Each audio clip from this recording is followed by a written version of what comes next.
Hey, Ryan here and welcome to this video. In this video, we're going to dive into the top 3 leadership skills needed in the age of AI. Skill number 1, build your capacity for change. Skill number 2, shift conformity into creativity. And skill number 3, allow innovation to emerge from the tension of diverse viewpoints. Now, before we dive in, quick reminder, you have an opportunity to win a free human design leadership session with me. It's 90 minutes long. All you got to do to enter the giveaway is subscribe and leave a comment, and we'll pick a lucky subscriber when we hit 3,000. All right, let's dive in. Leadership skill number 1, build your capacity for change. This is so key because in the age of AI is going to make things move faster and faster and faster and faster. So the leaders that are driving change versus reacting to it are the ones that are going to future-proof themselves, their organizations, and their teams. So how do you build your capacity for change? You've got to first notice when your nervous system gets in a state of fight or flight. When change is scary to your nervous system and your nervous system is looking for stability and predictability.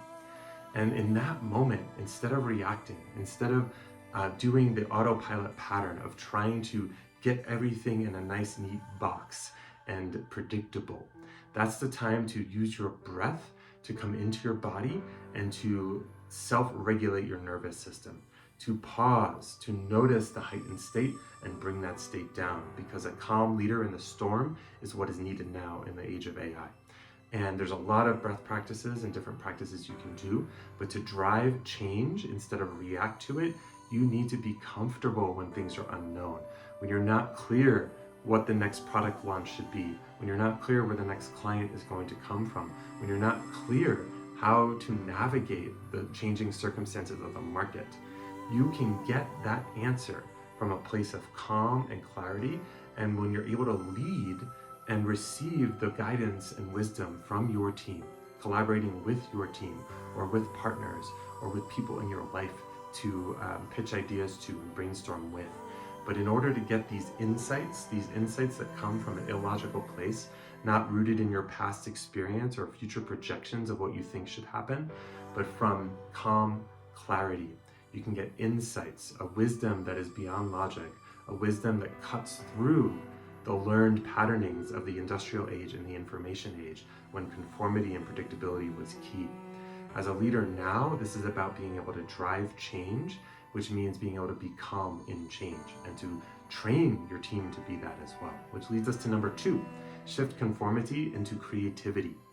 In the industrial ages and information ages, which there's still momentum moving, the key for success was conformity.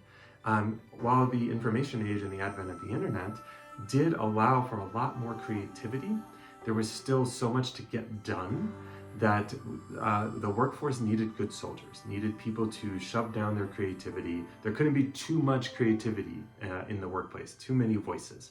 There needed to be a lot to get done, to hit deadlines, to be productive. So productivity was key. In the age of AI, creativity is key. So it's no longer about how much we can get done, but how quickly can you use AI to replace productivity, to create space, to reduce burnout and stress, to shift out of those patterns where you and your team have learned to sacrifice your well-being, to sacrifice your creative spirit in order to get stuff done. Because the teams that are going to be driving the change in the age of AI are those that are able to create and innovate. Now, what that means is you need to help yourself and your team members, your partners, your collaborators, unwind patterns of self-suppression, unwind patterns of reaction, unwind patterns of overwork and overwhelm, because again, you won't be able to access your most creative, innovative thinking from that place. But your nervous system is going to automatically react because of learned patterns passed down from your parents, from the industrial age, from your own childhood, perhaps growing up in the information age. These patterns where you learned in school, from your guidance counselors, from your teachers, from your parents, from your caretakers, that the way to be safe in the world is conformity, is doing what you need to do to make money. Those patterns need to unravel now.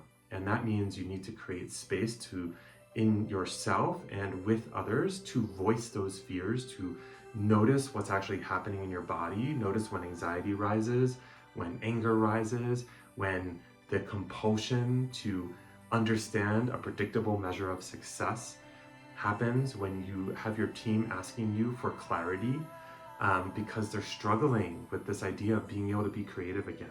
They're struggling without a predictable endpoint. They're struggling with the empowerment of being able to be creative in the workforce again, to bring their full selves, to be fully expressed when that hasn't really been allowed or rewarded up until now.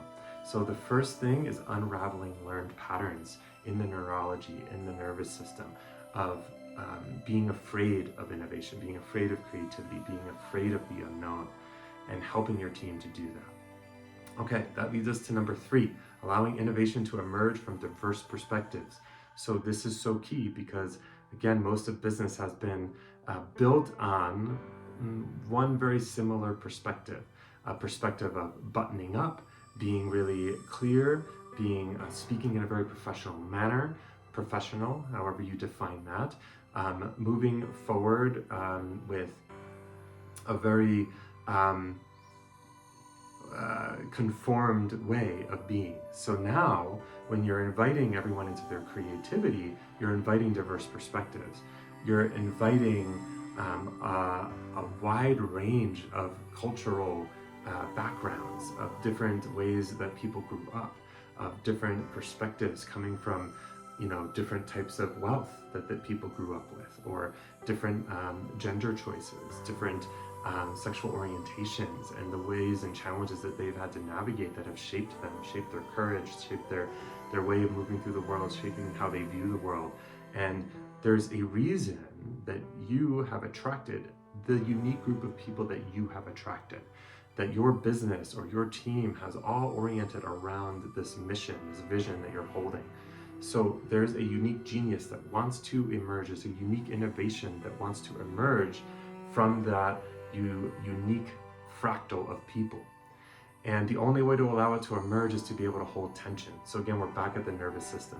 The thing these 3 top skills have in common is self-regulation and self-awareness of your own autopilot reactions, of stress, of anxiety, of grief, of anger, of the tension, the potential disagreements, the potential infighting, potential silos, of being able to voice what you're feeling and take responsibility for those reactions and choose not to react, to build your capacity to be present and to get curious, and to get curious about where the genius lies in these diverse perspectives. What is the unique innovation that wants to emerge at their intersection?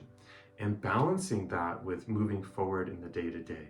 So allowing the space for all these perspectives to evolve, and building your capacity to facilitate that, to facilitate welcoming each voice, each unique voice. This requires one-on-ones where you're encouraging those unique voices, and eventually in the team space where people feel safe to bring their unique voice and to be curious together about what is that unique genius that is trying to come out here. Where is the common ground? Where is the tension that can be pulled and held at the perfect place to snap something new into existence? So those are the top 3 skills for leadership, and there's the perfect leadership tool to help you develop these 3 skills, and it's called Human Design.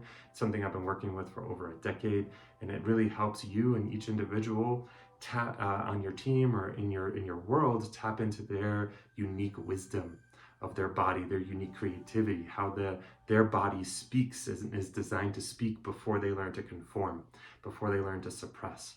And it also helps to bring self-awareness to different nervous system patterns so that they can be unraveled. So if you haven't already subscribed and left a comment, please do so. You have a chance to win a 90-minute Human Design leadership session with me. Otherwise, I hope you check out other videos on the channel. And we're here to support. We've got lots of content coming on the YouTube channel, on the blog. So keep coming back, keep watching. We're going to dive in deeper into these elements in other future videos. So thanks for watching. I hope you're having a wonderful day.